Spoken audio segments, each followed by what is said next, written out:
Alright everybody, hello and welcome. As always, I am Sean and this is In The Mixer, episode 131. It's the start of a new season, our fourth season in the Premier Division, and a super exciting time because it's our first season with European football as well. Now these new season episodes are always one of my favourite ones to do. I love introducing you to new players, tactical tweaks, how the off-season's gone around the division as well. So we're going to jump pretty much straight into it to run through the team, all the changes, all that sort of great stuff. And it's the exciting time of the year. No ball's been kicked yet. Everybody's pretty much on the same amount of points. Possibilities are pretty much endless for the season ahead. So let's get stuck straight in. So first and foremost, if you haven't gone back and watched last week's episodes, finished up the season, all that sort of stuff, we did, of course, finish in the top 7 spots, which meant we qualified for Europa League. Originally, I thought we were going to be part of the Europa Cup 2, or the Europa Conference League, I think it's called, because of that 7th place finish, but Tottenham actually won the Europa League last season, pushing them up into the Champions League qualification spots. It does mean we have 5 teams in the Champions League representing England this season, which is very, very interesting. No one in Europa Conference League. Liverpool did win that competition last season. Does mean we've kind of like leapfrogged one European spot, I guess, but I don't know what we're really aiming for in the league this year. I don't know if we're going to try and go top 7 again. I know Southampton had a phenomenal season, probably their best season to date in the database since it all started, finishing up in 3rd position. They were 6th the season prior, and season prior to that down in 17th, just staying in the division itself. So are they going to back it up and do it again this season? Last year, we kind of moved into those top 7 spots at the expense of Arsenal, who finished down in 10th. We know they're a very good side. It will be super interesting to see how we actually get on. I think top 7 is the minimum that we want to set ourselves. And if we do well, if we kick on to the next level, maybe we start looking at like maybe top 4 as an outside chance. But really, there are some huge teams in those divisions. We weren't far off it. Like Chelsea were only 1 point ahead of us in the end. But the goal differences, of course, were absolutely huge. 12 defeats in a calendar year isn't really what you'd expect from a side that is expected to make European football. And at the same time, Arsenal were only behind us because they had so many draws. You'd think if they get their shit together, find a goal-scoring finisher, turn some of those draws into wins, they'll be right back up towards the top of the table as well. Of course, United now has won the last 4 league titles in a row. They won it last year again at a canter. Realistically, I think eventually to win a title, we're going to have to win 30 games in a season. I think we're going to aim for maybe 25 wins this year from the 38 games, and hopefully that kind of pushes us up into a top 4 position. Though, interestingly, we did win the same amount of games of City and Southampton, who finished 2nd and 3rd respectively. So maybe it's just some of those defeats that we had were in scenarios where we could have maybe snagged a draw or could have maybe snagged a win on a different day. Now, I did mention last season, of course, we didn't want to go too overboard. I wanted to try and keep the majority of the group together, and we have done that through the off-season. Some players got new contracts and stuff, but we'll go through that later. But what we do have, the most exciting part, is for the first time, we have a Wonder Kid starting 11. If we highlight all of the players starting here at the moment, all the way through, we have a starting 11 of Wonder Kid statuses. We're not going to have it for long because I know Neil Peacock actually turns 21 relatively soon, as does Carlos Andre, as does El Medi Mokhtar. But at least at the start of the year, we have a full Wonder Kid team to pick from. That does, of course, mean there are a couple of new faces, which in turn means that a few have had to go out. We'll go through those guys first. You can see a couple over here, a couple of decent fees received as well. The biggest one, Jose Cedron, has moved to Anderlecht. He actually got upset. We brought a player in at right back for that Wonder Kid update to try and get a Wonder Kid 11 going, and he got a bit annoyed about, one, his squad status changing, and then also the fact that we had brought in effectively a replacement. So he's been great for us over the last 2 seasons, 69 appearances and 0 goals in that time. Physically, a very, very good player. Technically didn't quite hit the level I think we need him to now, like that crossing, dribbling, first touch ratings, they need to be a little bit higher if we want him to push up and be like a European side. Mentally very good though, 22 years of age. He hasn't really cost us too much at all. We bought him for 5.25 from Independiente over in Argentina. He leaves for £15 million to Anderlecht over in Belgium. A tidy little profit for a player that really served a purpose for the last couple of seasons. Also leaving Mariano Oru, another Argentine, makes his way out. He heads to Newcastle for 10.25 and they've immediately loaned him out to Lecce over in Italy. 22 appearances, most of them off the bench, just never really settled in the team entirely. We bought him for £10 million. We sold him for 10.25 just to get that tiny little bit of profit from it. There is potential that over time it goes as high as 14.75, and I think 15 million was about the price tag we put on him originally. We just weren't really playing him, and if we're not playing him and at 19 years of age, he's not really going to develop any further than the 2.5-star current ability he's got, and we've brought someone in that's going to play in that position, and I wanted to kind of hold on to Lua Barbosa. A little bit of a tactical change to that role. We don't really need an advanced playmaker anymore. So we're mixing up what we're doing from the number 10 position, and he makes his way north to Tyneside. Brian Anonye leaves on a free. Orlando City actually picked him up at the end of his contract in the end. We did have him on the transfer list for quite a while. Nobody wanted to come in and pay his wages. Him leaving on a free reduces the amount that we then may have to pay on if we were paying his wages moving forward. Canadian, playing in North America, it's going to be a good one for him. He had made 38 appearances for us, most of them a couple of seasons ago when we first came up into the Premier League. And as a complete wingback, I've never really got that role to work exactly the way I wanted it to. Could play as a wingback on attack, but again, similar story. 20 years of age now, he's probably not going to hit this potential ability. And anyone really below 2-star current ability, we're not super interested in as things currently stand. But of course, we wish him all the best for his future as well. A couple other loans have gone out as well. Greg Carragher, who we've had for a few seasons, Lee Clark, Grant Crowe, Mike Bricklebird, and Mike Hayward, all out on loan at lower division sides. They're all academy players effectively. I think Greg Carragher is the only one that we actually purchased from Crystal Palace back in the day, and just never really, again, similar story, only 2-star current ability. He's not really at the level that we've now taken the team to, so he will go out on loan, and then we'll probably look to sell him on in the off-season as well. Now, because of that, we haven't had too many go out. We haven't had too many come in. If you go back over the last couple of seasons, you can see once we got that Premier League cash, I started spending fairly liberally. Our first season in the division, I spent $328 million. Of course, that's not all up front. Most of it is being paid off over time. And we brought in a lot of young English talent that season, like Neil Peacock, Gary Lester, Elliot Blore, David Cambridge, Jamie Warburton, still guys that are at the club. Nestor Rossi, interestingly, when we picked him up from Napoli and then sold him because it wasn't working out, he's now made the move back to Arsenal. So he becomes another player that has come through our academy ranks at one point or another that has then returned to the league, albeit for a different team. The other one is Hernandez de Vargas, who was at us for a little bit, couldn't find the back of the net on the 7-42. He left, went back to Brazil for a little bit, started to find some rhythm, and then Arsenal picked him up and then barely used him over the last season or so. So we are slowly getting to a point where there are a few ex-FC Isle of Man players playing at big clubs around the division as well, which is super interesting. Last season, of course, we spent quite a bit as well, $287 million. A lot of that is compounded over the next 3 years or so. The likes of Esteban, Medjugorje, Mokhtar, Arnaud Henry, who's an absolute steal at $50 million. Mancini, again, players setting us up to move to the next level and to get up towards European football more regularly. So we are still keeping the majority of the high earners that you see in this group, or the high fees, I guess, that you see in this group. Adding additional wonder kids from last season that you can kind of see in this group, and then hopefully just polishing off those last two little squad positions that we have to get us to a really good point.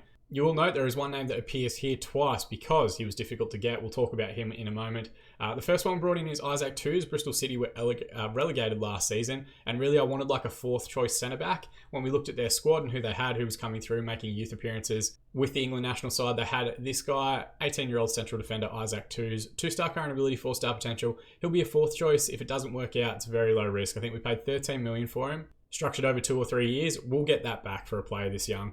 So very little risk for us. He rounds out the squad nicely. We got him working towards being a ball-playing defender on cover as kind of a backup for Esteban should anything happen to him. And of course, being English, he adds to our registration requirements for European competitions. So we do have to kind of keep half an eye on those registration requirements and bringing in young English talent. So he's not going to be a starting player by any stretch, but definitely one that will contribute to the team moving forward.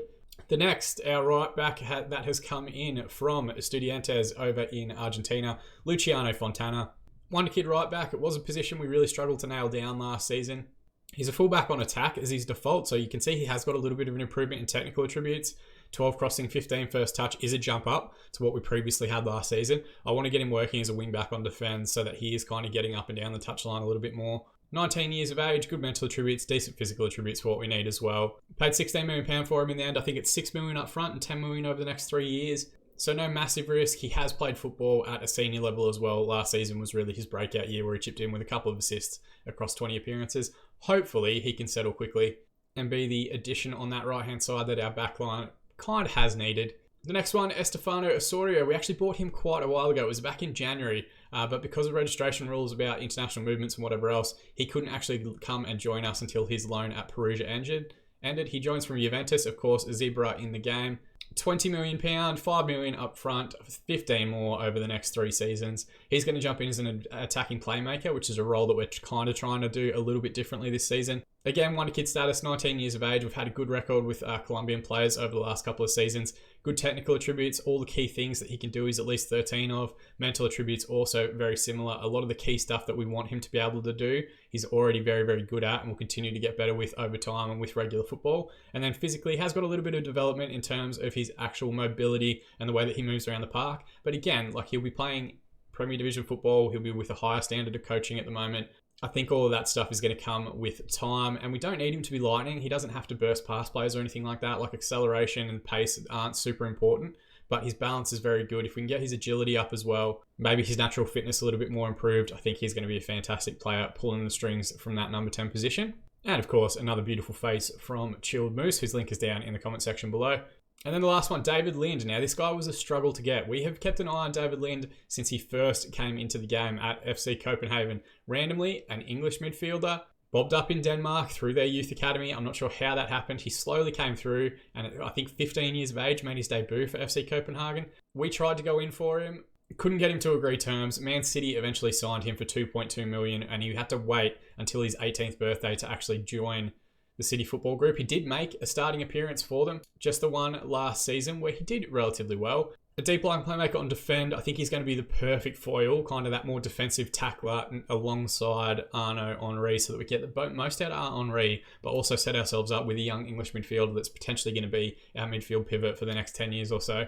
We originally had a £40 million bid accepted, and then he wouldn't agree terms. He wouldn't even negotiate terms. So what we did was we went for a loan signing. Then within that loan signing, we put a £40 million future fee, an optional future fee, which then after a couple of weeks of him being at the club on loan, we triggered, and he was actually then able to open and start negotiating terms. He's on quite a bit of cash. He's on 80k a week, which is the most that we've offered any player at any point throughout the course of this save and this series. But he's young, he's English, he's ready for first team football. He's got maybe a little bit of development to do technically, but mentally, like 17 decision-making, 17 determination, 20 work rate, 15 teamwork, 15 vision. Physically, already 17 balance and 17 stamina at 18 years of age. He's going to continue growing, continue developing, and I think, given his higher ratings for determination and work rate, he is going to become this 5-star player that he's currently projected to be. And you know me, like I can't resist a wonder kid. I just sign these players when I sign them. So £40 million, all straight up. We haven't wasted too much time with additional fees, future fees, anything like that. It's the initial loan and then £40 million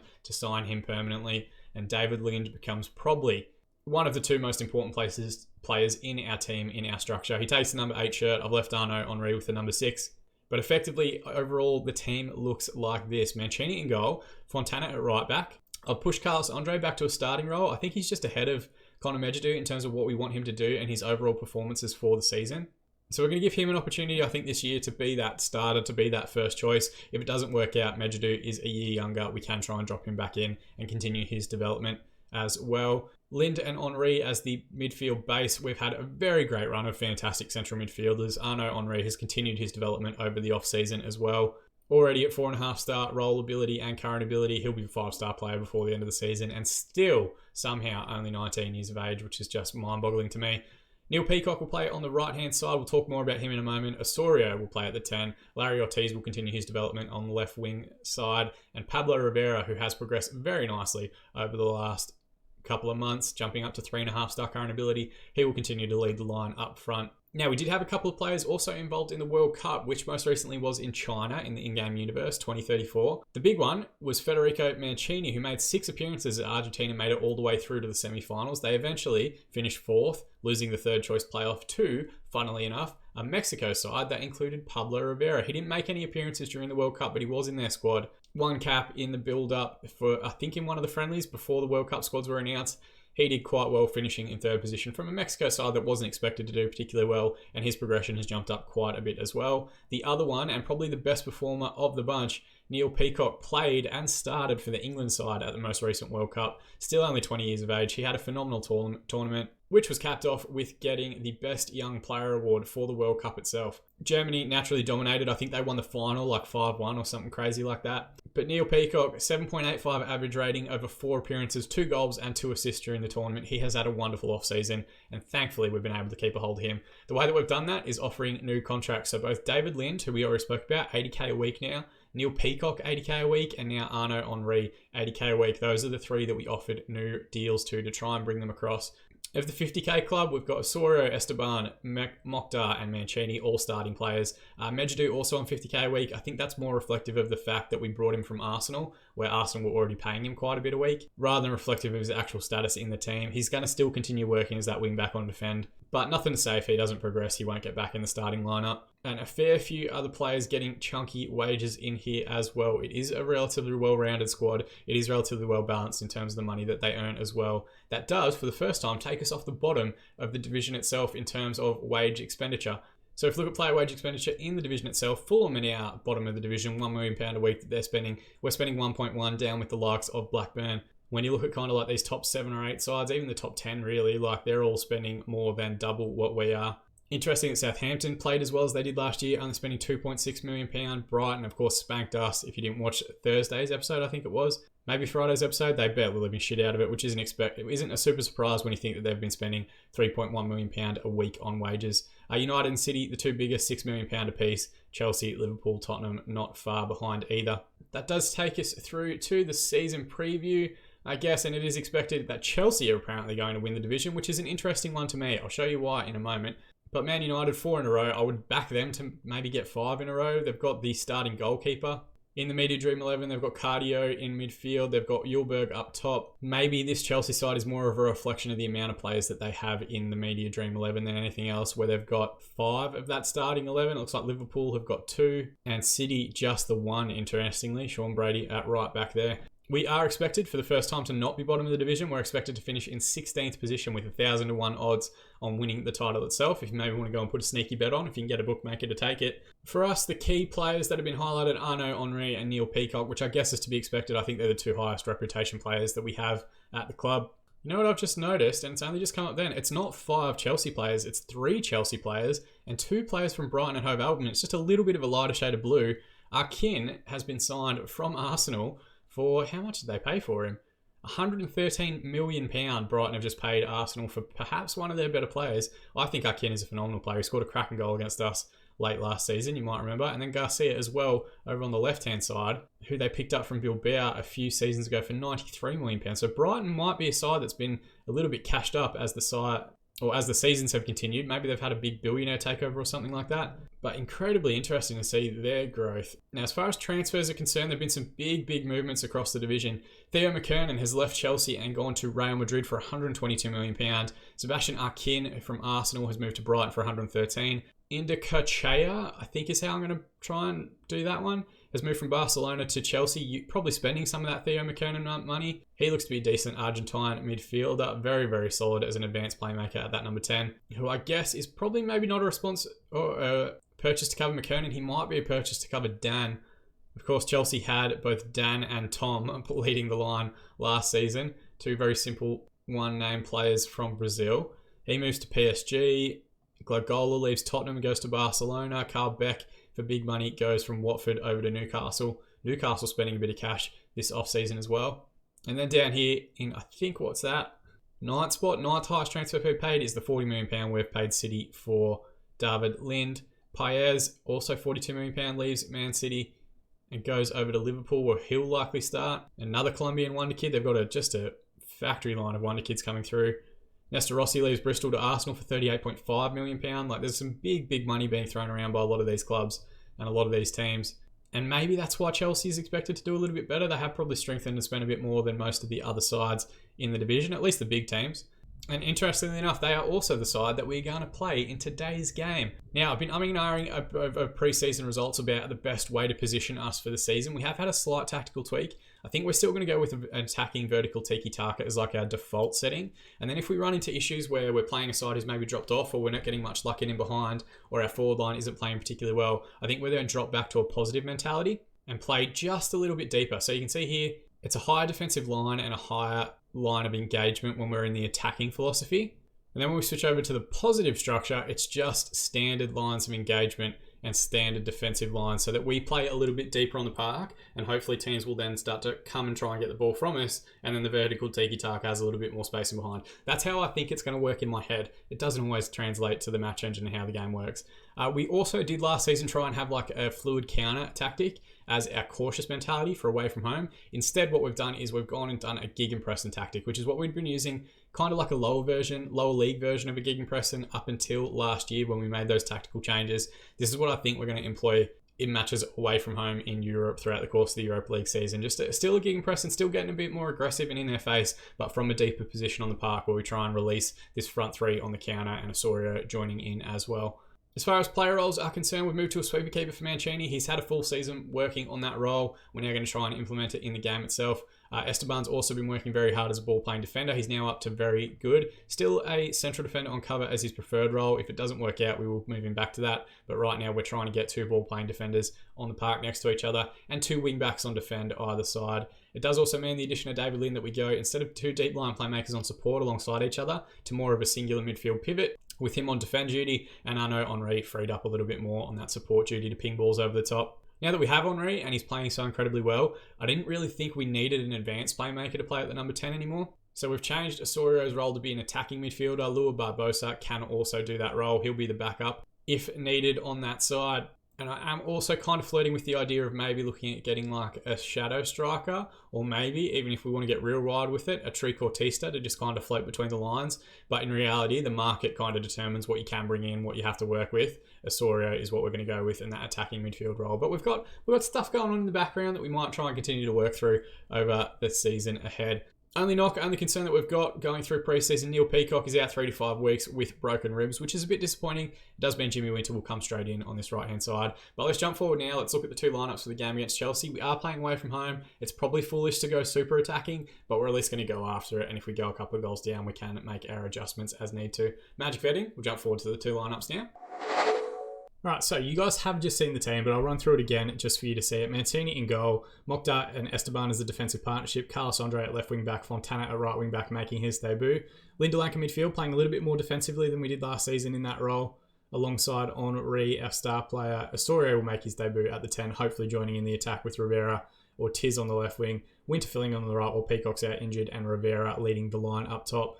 It's a very, very strong Chelsea lineup. You can kind of see it's a similar shape, 4-2-3-1. It is still Frank Lampard, their manager. They've got Campbell, who I think was in the Media Dream 11, and is also the starting right back for the England national side. He played on that right-hand side with Neil Peacock during the most recent World Cup. Just an absolute beast. We kept an eye on him for a couple of seasons when he was a young English wonder kid. Not quite making the grade or making appearances at Chelsea. They wanted insane money for him. I think they wanted like £200 million. And it's hard to say that he's not going to be the player playing in that right back spot for them for the next 10 years or so. Also in the Media Dream 11 is Scovio, 29-year-old Italian central defender. He looks to be quality, 5-star current ability and potential. He looks very, very decent as well. Indo Kachia is the guy that they brought in from Barcelona, the big money signing. Looks to be very, very good as both a central midfielder and advanced playmaker. 18 dribbling, 16 first touch, 16 passing, 17 technique, All the technical attributes for what they want him to do. At 22 years of age, you'd think he's probably going to get a little bit better as well. And it looks like he also had a decent World Cup for the Argentine side. A teammate of Mancini. Hopefully Mancini's seen him in training and knows how to stop him. Paolucci leading line up top, I think was also in the Media Dream 11. Inside forward on the right by trade, they're playing him up front. A very, very good player. Also 5-star current ability and potential with 19 Italian caps to his name.